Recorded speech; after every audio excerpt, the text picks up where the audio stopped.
and I took Lake City by quote-unquote $1 billion in the play-in game. On the North Idaho Prepcast, we're all about that North Idaho life. Man, you talk about Wallace and what they've been able to do this year. Quietly just being, the steady stalwart up north in District 1. They've been dominant. From Bonners Ferry all the way down to Grangeville, we tackle the biggest stories in North Idaho sports. This Genesee team is for real. We know we saw it last year. They're, I think in the driver's seat to repeat. It's the North Idaho Prepcast with Ryan Scaggs.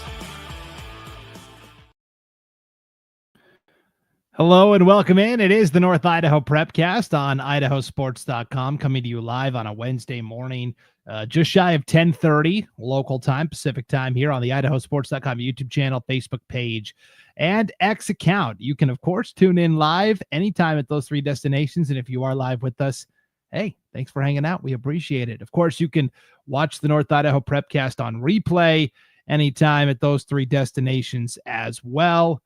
And you can listen to the North Idaho Prepcast at IdahoSports.com. All of our Prepcasts are right on the left side of the homepage there, or you can listen wherever you download and subscribe to podcasts, Apple, Spotify, Stitcher, etc. My name is Brandon Baney. Let's bring on our North Idaho resident and expert.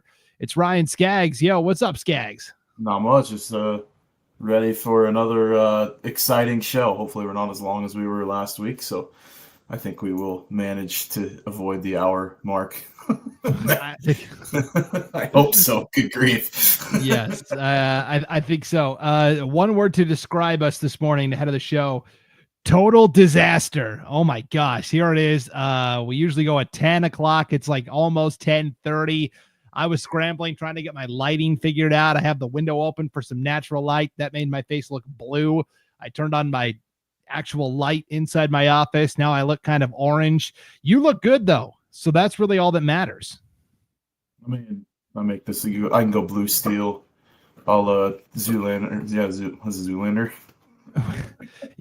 You also kind of reminded me pre-show. You were kind of scribbling out notes, trying to figure out how you were going to rank your North Idaho 9, which is coming up later in the show, where Ryan ranks his 9 best boys basketball teams and 9 best girls basketball teams in North Idaho, regardless of classification. Have you ever watched It's Always Sunny in Philadelphia? Oh, I love that show. Yeah. You remind me of Charlie when he's working in the mailroom and he's trying to figure out and he's got all the scribbles on the walls of the chalkboard and stuff. And yeah, connecting all the dots and yeah, you're talking about kitten mittens and everything else. Yes. Yeah. In the mailroom there. Yeah. That's what you kind of remind me of this morning as you were thinking through your North Idaho 9. So that's coming up.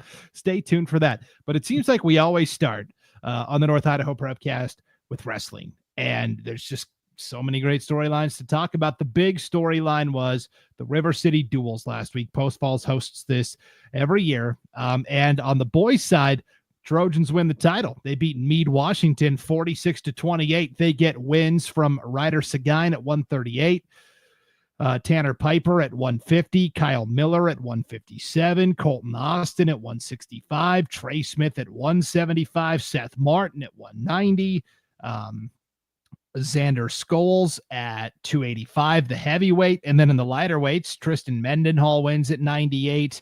Matthew Hamilton wins at 113 as well. So you can see how the points would add up quickly for Post Falls with all of those victories. Yeah, especially getting a lot of pins out of your lineup. I mean, that's obviously going to build up a nice cushion for you.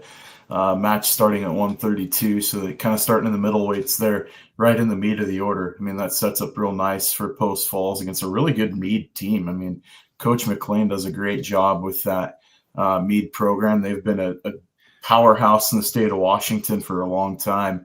And Post Falls, kind of getting that luck of that draw. You start with a couple nice wins out of Ryder Seguin at 138, getting a pin in a minute 20. And then obviously you go Piper, Miller, Austin, Smith, and Martin. Just, it's almost like a law firm going through the lineup, getting huge wins out of those guys.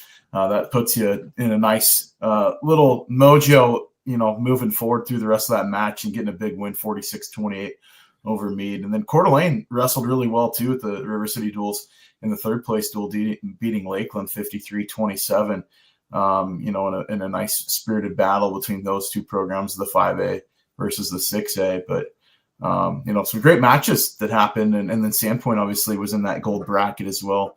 They lost to Kamiakin from Kennewick 45-38 in their final match, but getting some big wins from their lineup too. Yeah, I'm glad you said that because I didn't know how to pronounce that school. So I'm glad you took that on. And on the pronunciation side, I found out after however many years of covering this kid, I've been saying Ryder's name wrong the whole time. Finally, a Post Falls fan emailed me. Sagine rhymes with fine. And so I did the mea culpa last night on the Match at Prepcast, but I'll do it again here for our North Idaho. I'm so sorry. And if I'm ever talking about your son or daughter or somebody you know, and I'm not saying their name right, yeah, just send me an email. I don't take offense at it. Names are hard sometimes. So yeah, I mean, for how long did we call Asha Abubakari by the wrong name? I mean, gosh, it was like for 4 years. So we didn't fix it until she graduated. Yeah. Oh gosh. Yeah, that is true. So yeah, good showings from our North Idaho teams. Coeur d'Alene taking third over Lakeland, Sandpoint battling in the 5th and 6th place match as well. And then the big match that everybody was talking about was at 190 when Seth Martin from Post Falls took on Jordan Tyler from Sandpoint on Friday in the early rounds. That was an epic battle as well. Yeah, and two great wrestlers. They're going to have, huge success in their respective weight classes at, the 6A and 5A tournaments this year. I see them as state. They're going to be, set up in really good shape for respective state titles if things kind of hold suit. So, it's just been a great, winter season so far for wrestling teams here in North Idaho. Like, we've seen some really good success. So if things kind of hold suit moving forward, we could see some really, really good seeding. I mean, that's a good match for both of those guys. As far as for state seeding goes, wrestling one another. I know that one has to lose, but that's going to only benefit them in the long run for state seeding. Yeah, and that's the nice thing is those two can kind of go their separate ways after this battle, but it was really fun to see those two duke it out. And there were some other good matchups, along the way, but yes, Post Falls certainly looked very good in the overall competition. So, and then let's talk about the girls' side of River City Duels, where it came down to Sandpoint and Thunder Ridge. First of all, big round of applause. First time ever that the River City Duels had a girls' competition, which was so huge. Girls wrestling, we talk about it ad nauseum, continuing to just grow and expand in the state of Idaho. Well, it comes down to Sandpoint and Thunder Ridge in the championship. And this was a wild back and forth affair where basically Thunder Ridge got up big and then Sandpoint rallied back and took the lead late, but then Thunder Ridge finally pulled it out at the very end and won by 4 points, 35-31. But boy, I sure was impressed with the way the Sandpoint girls came out and won. Yeah, and Sandpoint, they came out and wrestled really tough, and we talk about the growth of girls wrestling within the state of Idaho. To get a dual meet tournament for girls is outstanding. To finally see teams piecing together lineups to where, you're actually getting decent wrestling taking place, not a whole bunch of forfeits and buys and everything else and double forfeits back and forth because lineups got huge holes in. Like, you're getting consistent lineups from these programs, which is phenomenal to see. Sandpoint with a 4-point loss to Thunder Ridge, a good team, a really good girls team. That says a lot about Sandpoint and the upward trajectory of that program. It came down to the last few matches. As a coach, former wrestling coach myself, it's the difference between giving up a pin and giving up a decision. And that was what came back to haunt the Bulldogs, is if they could have avoided a couple pins there and given up decisions, they would have gotten the win. That's really what it comes down to. And so hats off to Thunder Ridge getting the win, but there's some bright points you look with your lineup. If I'm the coach at Sandpoint, with that girls lineup saying, hey, we can hang with anyone. Like, we're a decent program and we've got the wrestlers to take us to, where we want to be. 6 Sandpoint girls go undefeated over the weekend at River City Duels. Hey, real quick. Here's Mike in the chat. Speaking of names, congrats on getting Skulls right. Nobody ever does that. I think that's how I say it. Now I can't remember. So I'm always that's how you said it. So yeah. Because I remember, and it's funny is that Skulls is pronounced that way when there was another one that, I mean, back in the day that wrestled at Potlatch that pronounced it Shoals. So like it's, got different, same spelling, different pronunciation. So congratulations on you for getting correct. Well, you know what they say, a blind squirrel finds an acorn every once in a while, or a broken clock is right twice a day. So that's okay. So 6 Sandpoint girls go undefeated on the weekend. You had Mackenzie Donenfield at 100 pounds. You had Izzy Stark at 126, Hunter Edmondson at 114, Vanessa Hood at 126, Avery Inge at 132. And you also had the last wrestler was Lily Marty in the heavyweight at 235. So all 6 of those wrestlers went undefeated. And Sandpoint head coach Val Johansson in particular wanted to single out Isabella Stark, Hunter Edmondson, and Mac Donenfield. She said they had some clutch wins over the weekend against Thunder Ridge that got us within striking distance. And then she also gave a shout out to Summer Birch at 107. Birch did not go undefeated, but performed really well against Thunder Ridge when they got to the finals. And so this girls wrestling championship is wide open this year. Thunder Ridge could win it. Sandpoint could win it. Rocky Mountain could win it. There's a lot of teams statewide, especially with it being an all classification format, that, as long as Sandpoint continues to improve on this trajectory, they'll be right there. Yeah, I mean it's anyone's tournament. I mean, if you get in hot and you this girls' tournament's going to be one of the blood rounds. I mean, I'm just going to be honest. Like, you're going to get state champs, but I don't think you're going to, if we look, you want to use Raleigh Lane as the litmus test. I think the team that had the most champions was 3, if I'm not mistaken. And so you look at state and you're going to get there. It's going to be one in those 3rd, 4th place matches, the 5th, 6th place matches. That's where your state titles are going to come from. Is those girls battling back in the consolation bracket, getting those extra wins.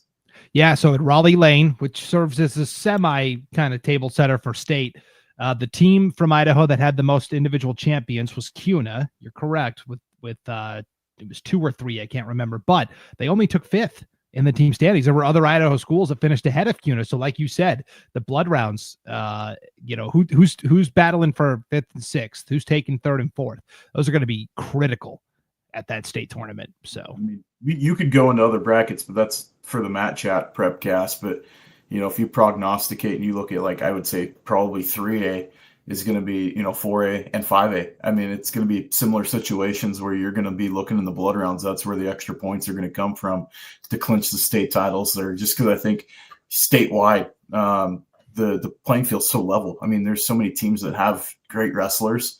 And the numbers, I know the classification numbers and allotments and auto bids and all that stuff, they get fairly heavily skewed in the 6As.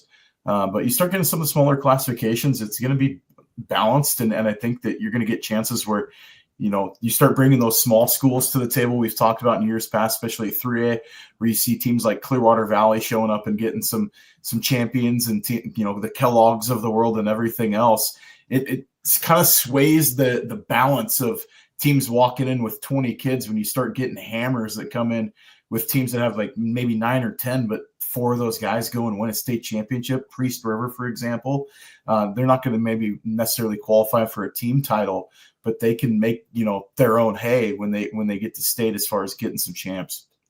Yeah, and then there's the schools that have really outstanding individuals. I think of Haley McNeil from Potlatch, who just continues to excel.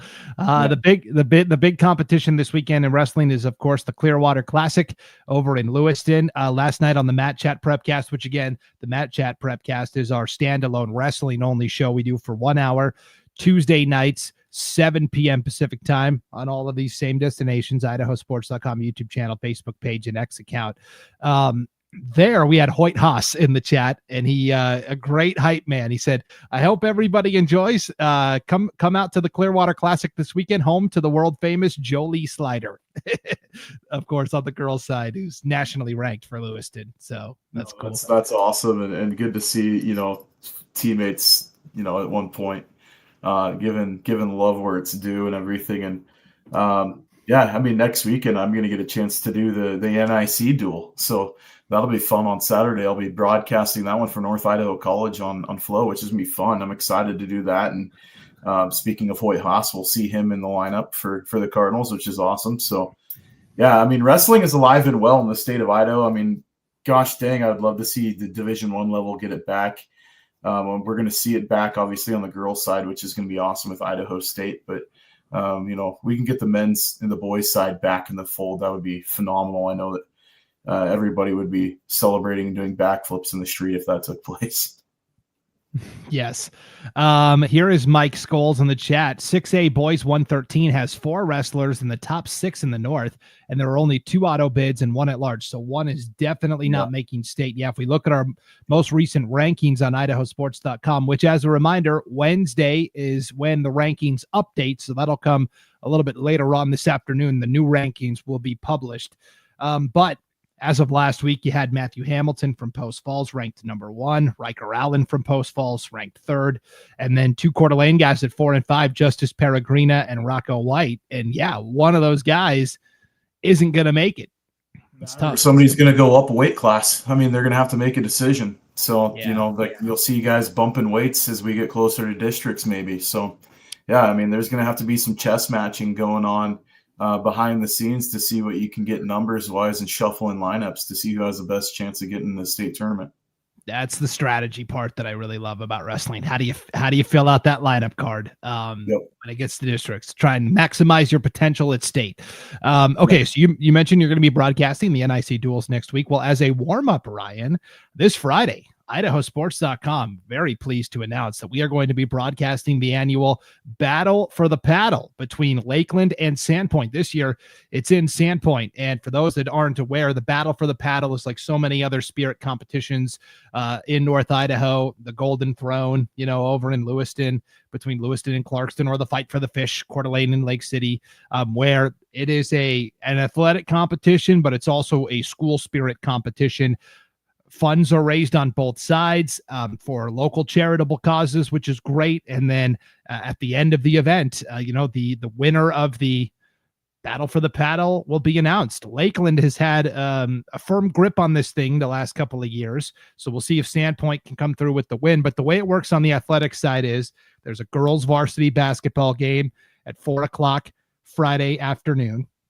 Then they put down the wrestling mats and they have a duel between Lakeland and Sandpoint. And then they pick up the mats and they play a boys basketball game. So we are going to be broadcasting all 3 events for you on IdahoSports.com this Friday. Ryan, you and I will be there in Sandpoint for girls basketball, wrestling, and boys basketball. It's going to be a really fun night. Yeah, I'm excited. And I was there for the inaugural when they finally rolled that one out. And I didn't know how it was going to work.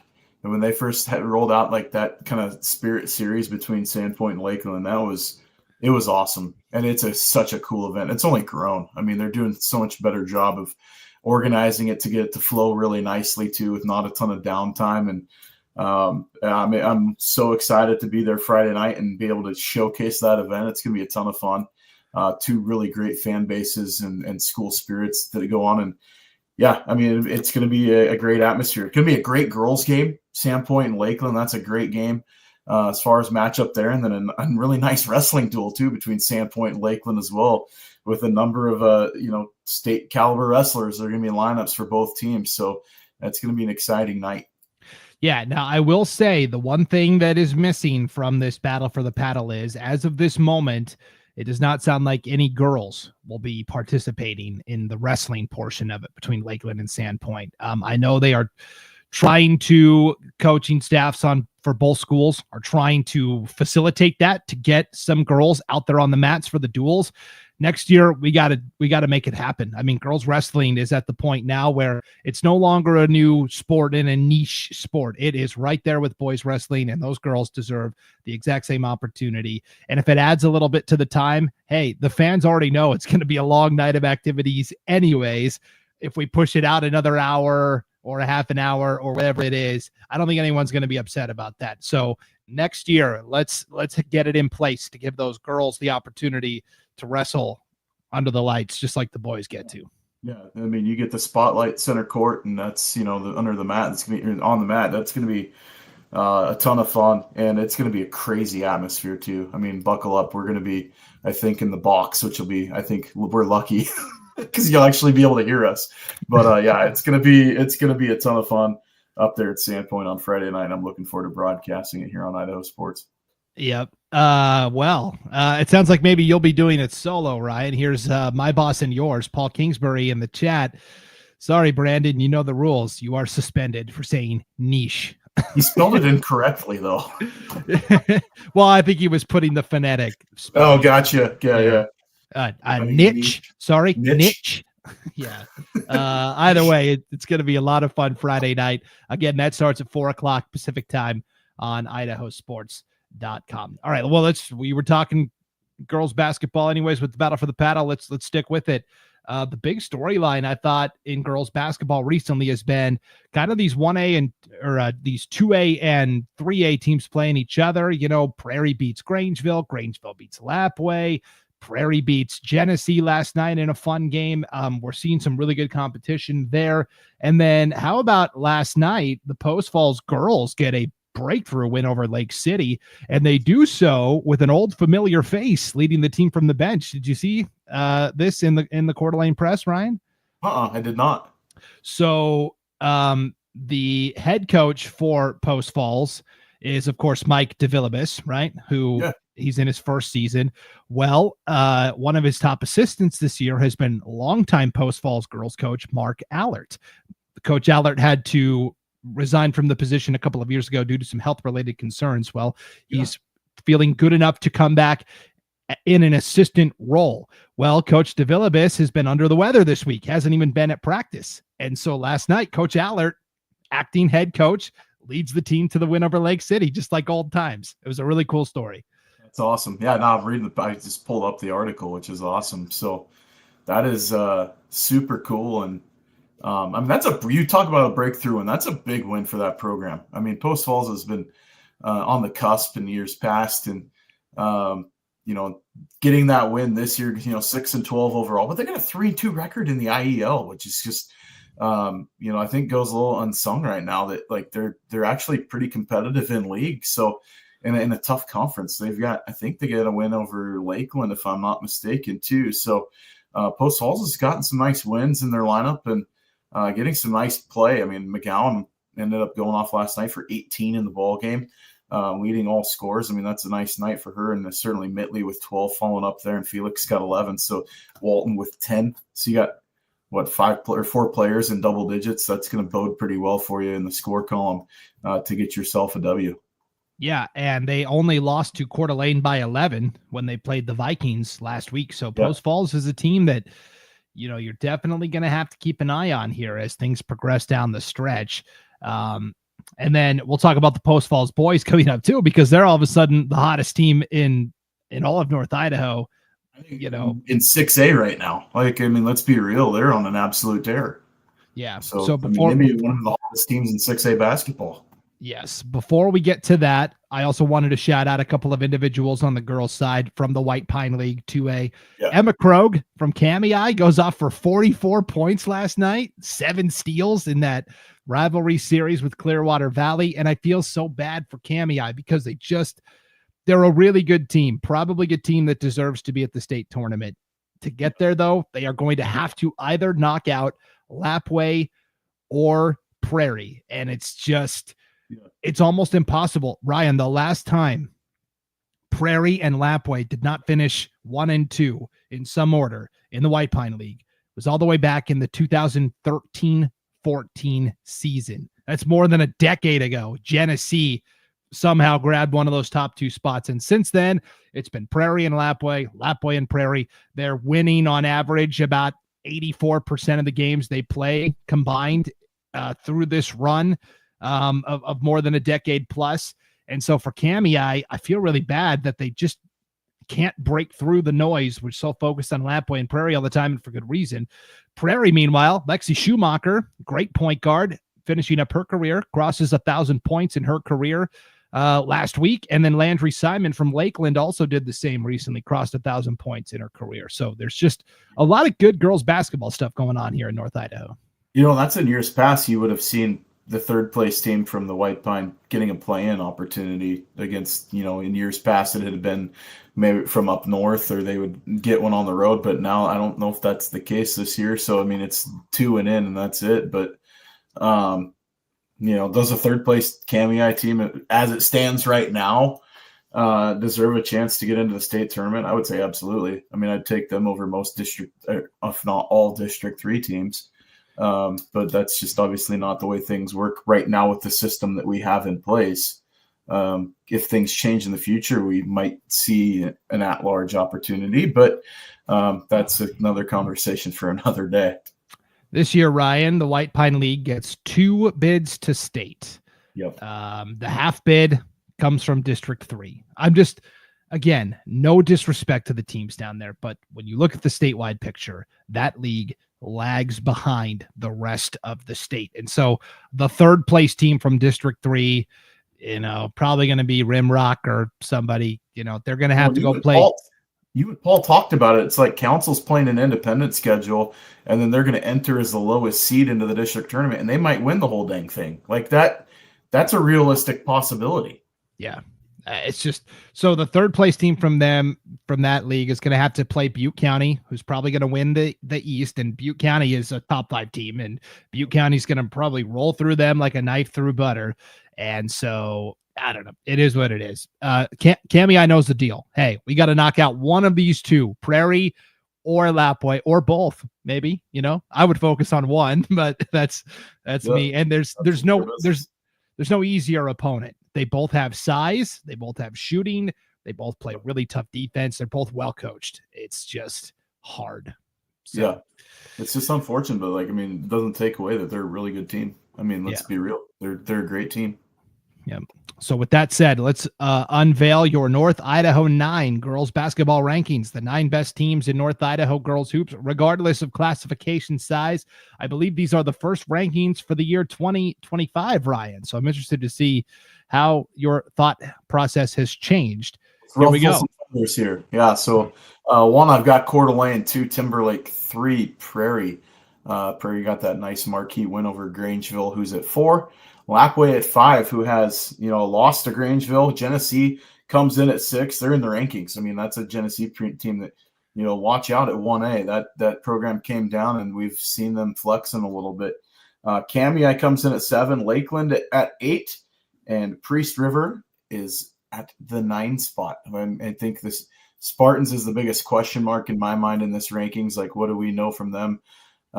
In conference, they're going to have to get some nice wins as the season rolls on, but so far early on they've played pretty well with a nice record going into league play.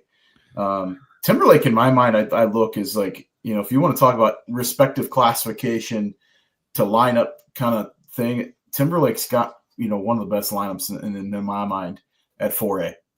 We've talked a lot about 4A girls basketball on this Prepcast, but I look at it this more I see this Timberlake team being very, very good for their classification.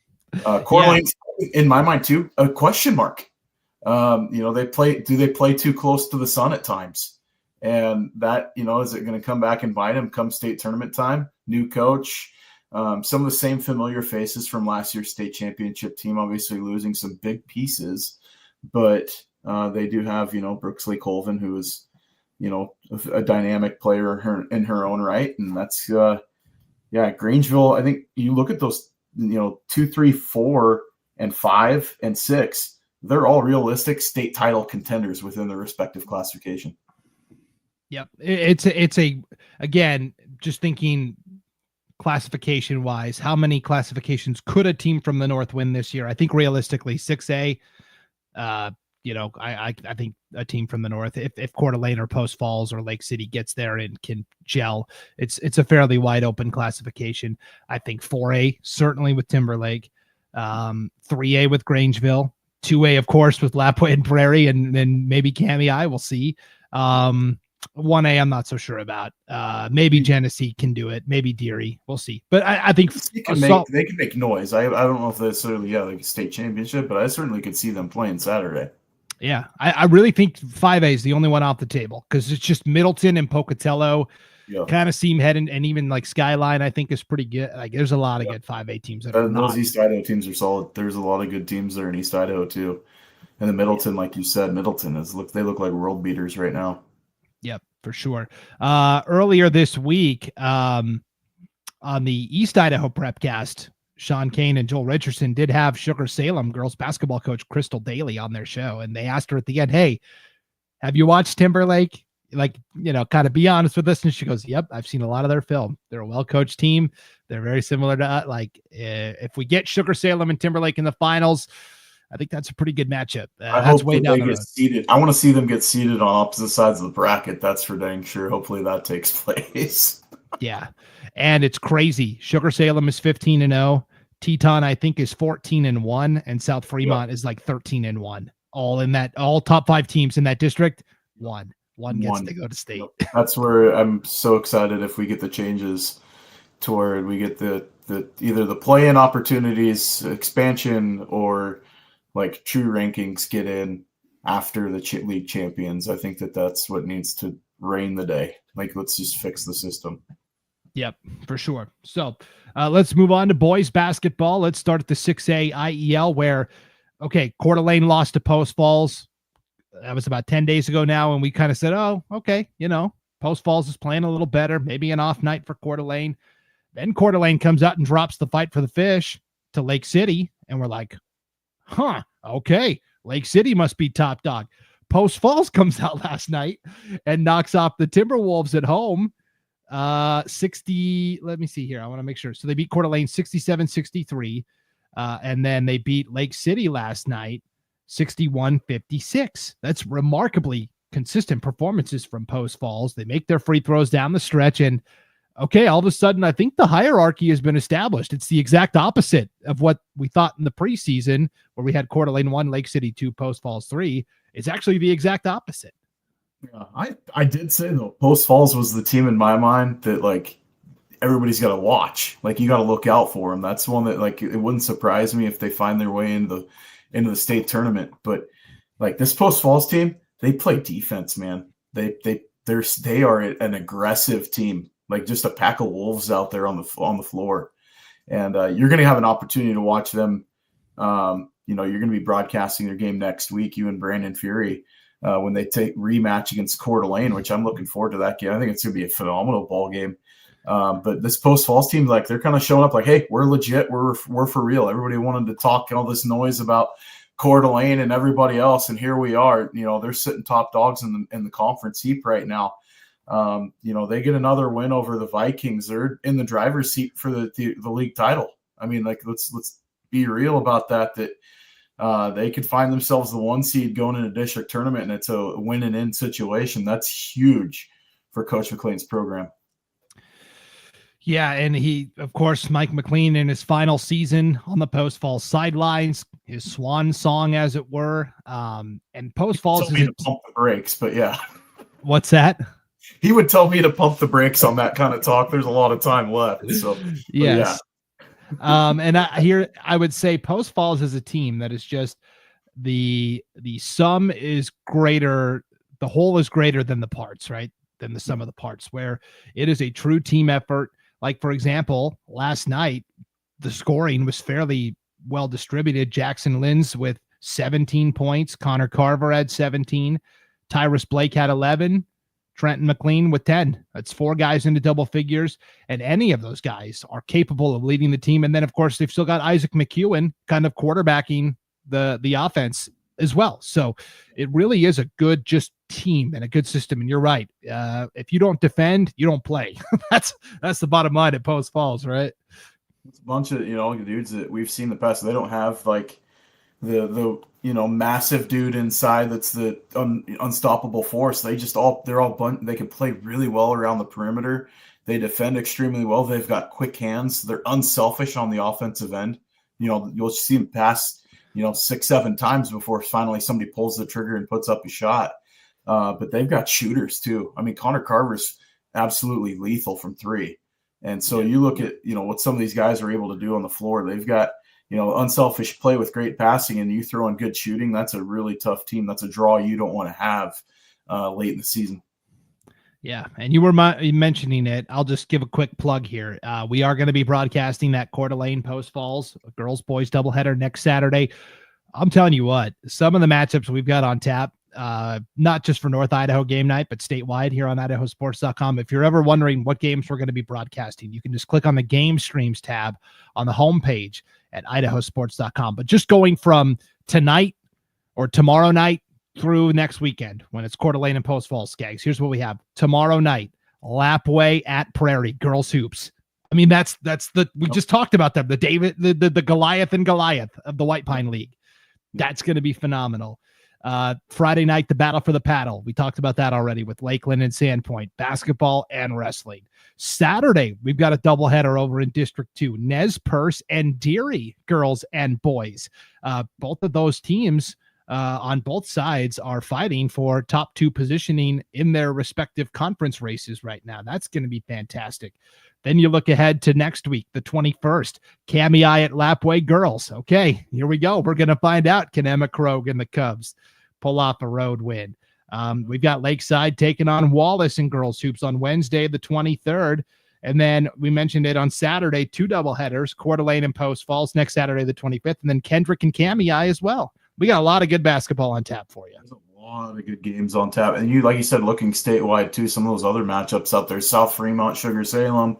I mean, you got some really good games, Fruitland, Weiser, that, the next, it is chock full. I mean, it looks like, you're watching Saturday, network basketball as far as some of these matchups that you're getting. It's like late March type stuff that we're getting, mid-January. This is awesome. On our schedule of games this week, 5 games featuring matchups where both teams are ranked in the top 5. We had one last night with Skyline and Blackfoot, and then we still have like Westside Declo on the boys' side, Melba Parma girls, that Prairie Lapway matchup, of course. So, I mean, yes, we're talking top 5 matchups, 5 of them across the schedule of games. So again, and it's totally free. You don't have to, it doesn't cost you a dime. It's live and free on IdahoSports.com. Again, that's awesome, and thanks to our sponsors, and that's what makes it possible, is being able to celebrate these kids and what these games that they're able to play, and it's just an awesome product. I mean, we've got some great broadcasters and new broadcasters that have stepped into the fold doing a phenomenal job too, and then you get the old farts like us too. You have to get stuck listening to also, but yeah, it's a ton of fun. And it's buckle up, because the next month of basketball here on IdahoSports.com, there's going to be some phenomenal games, man. I'm telling you what. Yeah, we had one last week with boys basketball where Kendrick beat St. Mary's in a non-conference game where this was wild. Yeah, that game was nuts. End of the game, St. Mary's has the basketball. They are holding for the final shot. They end up getting a deflection. Maddox Kirkland gets a deflection, and then he's falling out of bounds. He just is trying to save the ball. I'm not sure if he was just trying to throw it down court to have the clock expire to go to overtime, but he just is falling out of bounds. Maddox Kirkland just hucks the ball down court. Next thing you know, Rowley Rosensender's got the ball, and he is going the other way for a game-winning layup as time expires, and Kendrick beats St. Mary's by 2. We had that game on IdahoSports.com as well. I mean, you could look at this schedule too, and you're going to get bonus ball. There's going to be one of these games is going to go OT. I'm guaranteeing it that you will get some bonus ball out of any of these matchups that are coming up this next week and a half. Yes, and on that note, you mentioned we aren't able to do these games without our great sponsors. Right, we have P1FCU, which is kind of the big sponsor for our North Idaho game nights, but we're looking for more, to put on these games, to pay talent like Ryan and myself, that costs money. That's not, and we very rarely ask you to pay for anything at IdahoSports.com. Any articles, coaches polls, standings, scoreboards. I mean, you go to some other media websites around the state, and you can't even look at like scores without it being put behind a paywall. Okay. Yep. We offer all of those things for free, but at the same time, we need support from our local advertisers to continue to offer these things free of charge to all of the fans across the state. So if you are a local business owner out there and you want to help out at IdahoSports.com so we can do more, we would love to broadcast every night of the week, multiple locations, realistically, financially, that's just not possible. So we're trying to pick like the best matchups that we can go broadcast. But if you want to see more from IdahoSports.com, you have to get off the sidelines and get involved. You can send me an email, Brandon at IdahoSports.com, or you can send an email to our sales manager, Ryan, not this Ryan, a different Ryan at IdahoSports.com as well. We would love to hear from you and partner up with you. And it's not just hey, we're asking for money, give it to us. We can help your business as well. I mean, we have thousands of people that come to our website every day. So there's a way to reach a wider audience with IdahoSports.com. No doubt about it. Yeah. And you get captive audiences for games. I mean, if it's as a former individual in the radio industry, as you are, as I was as well, I mean, TSL, time spent listening, we get captive audiences, and there's a really good investment at a low price point. You can get a nice return of investment for your business by advertising with us. So that's our sales pitch, and we start sounding like a telethon on public television. But yeah, we're asking for people to advertise and be able to join your community and your relative, your respective programs around your teams too. So yep, for sure. Operators, or you could sponsor this. Yes, this is the only Prepcast that doesn't have a sponsor. I'll tell you, there's something in the works. I'll tell you on that one. But yeah. Okay, we're going to have a post-meeting discussion. I like it. Operators are standing by. Will you take the call? Okay, let's wrap up here, Ryan, with your North Idaho 9 boys basketball rankings. Post Falls #1, and with good reason. Yep. I think they've earned it. They're my top team right now until somebody knocks them off. Bonners Ferry at 2. Yeah, I could have Bonners Ferry at 1. I mean, let's be real. That Badgers team is legit. The questions about the bench and everything else that we've had, has it been an issue yet? Not really. Could it be an issue come state tournament time? Sure. But until that happens, I mean, this Badgers team's legit for real. Lake City, I've got at 3. Lewiston at 4. Lewiston's quietly having themselves a heck of a season. They got the loss obviously to Bonners Ferry, but this Bengal team's pretty darn good. Kamei at 5. I like Kamei a whole lot. That's a team that at 2A I look at. I picked them to start the year to win state, and I will stand on that one. I think that, with Dave Clute in the lineup, that is a deep lineup, and they can shoot, they can play defense, they've got size, they've got, perimeter ability. That's a really good team. Lakeside at 6, playing shorthanded in a number of their games as of late. When they get back to full strength, that's a team that could challenge at 2A. Priest River at 7. They're, for me, a bit of a question mark, but they're having a good season. They've got good players. Can they continue this role they're on right now and find a way to win the conference? That's going to be the question. I mean, St. Mary's is going to have a say in that one as well. But right now, Priest River at 7. Kendrick at 8. Kendrick is – this White Pine League is flipping bananas. I mean, you look at it's Kamei, and then literally everybody but basically one team in the conference has a chance to finish second. And so, just to look forward to what the next 2 weeks in this conference is going to be. You're going to have Kendrick taking on Logos. You're going to have Logos taking on Lapway. You're going to get all these Prairie jumping in against Lapway and Logos and everybody else.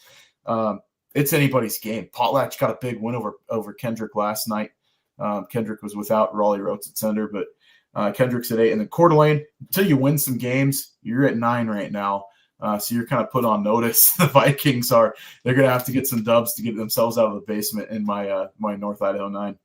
Yeah, I mean, it's kind of like the stock market, right? Stock down a little bit for the Vikings, and for good reason. Now, I still think at the end of the day, they could be the team that is in first place in this district when it's all said and done, or at least winning the district tournament. But there's no denying right now, it's Post Falls. They've earned it. So I like it.